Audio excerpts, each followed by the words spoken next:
వ్యవసాయ రంగ అభివృద్ధికి విజన్ ఎవరికుంది?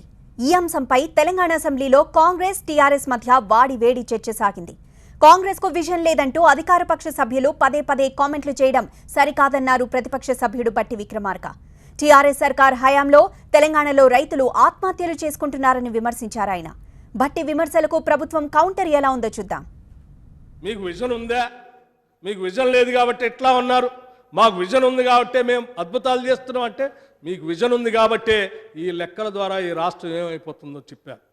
మీకు తెలియనటువంటి అంశాలు ఏమైనా ఉంటే ఇక్కడ అపారమైనటువంటి అనుభవం కలిగినటువంటి నాయకులు అనేక మంది ఉన్నారు. అనేక రకాలైనటువంటి ప్రణాళికలతో ఈ దేశ భవిష్యత్తు కోసం, ఈ రాష్ట్ర భవిష్యత్తు కోసం పునాదులేసి అభివృద్ధి చేసినటువంటి వ్యవస్థలు ఉన్నాయి.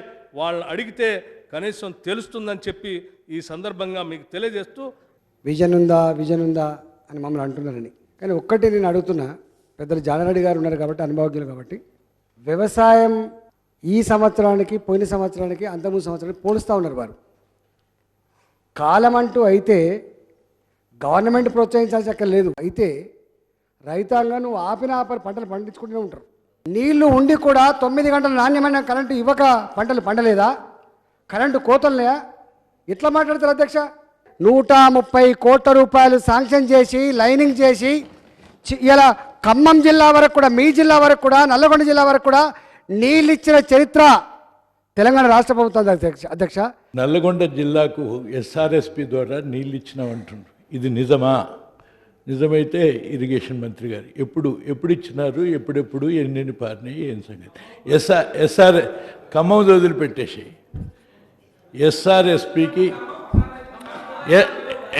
ఎస్ఆర్ఎస్పికి 2,40,000 ఎకరాలకు నీరు ఇవ్వాలి.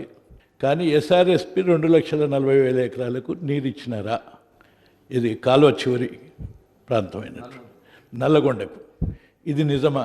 స్టేజ్ 2 కింద నల్లగొండ జిల్లాలోని తుంగతుర్తి, సూర్యాపేట నియోజకవర్గాల్లోని 350 చెరువులను నింపడం జరిగింది. దాదాపు 25,000 ఎకరాలు ఈ సంవత్సరం ఆ స్టేజ్ 2 కింద చెరువులు నింపడం వల్ల ఆ చెరువుల కింద ఆయకట్టు వచ్చింది.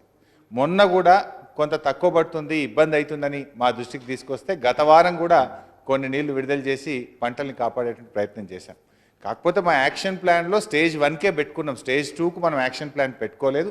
దాదాపు 12,000 మంది ఈ రాష్ట్రంలో ఉన్నటువంటి రైతులు, 12,000 మంది అనేక రకాలైనటువంటి కారణాలతో అప్పులు పుట్టక, లేకపోతే పండించినటువంటి పంటకు సరైన గిట్టుబాటు ధర రాక, తీసుకున్నటువంటి అప్పులు తీర్చలేక పంట వాళ్ళ కళ్ళ ముందే ఎండిపోతూ ఉంటే దాదాపు 12,000 మంది రైతులు, రైతు కూలీలు ఆత్మహత్యలు చేసుకున్నారనేటువంటి వార్తా కథనాలు పెద్ద ఎత్తున మనం ఈ రాష్ట్రంలో చదివాము.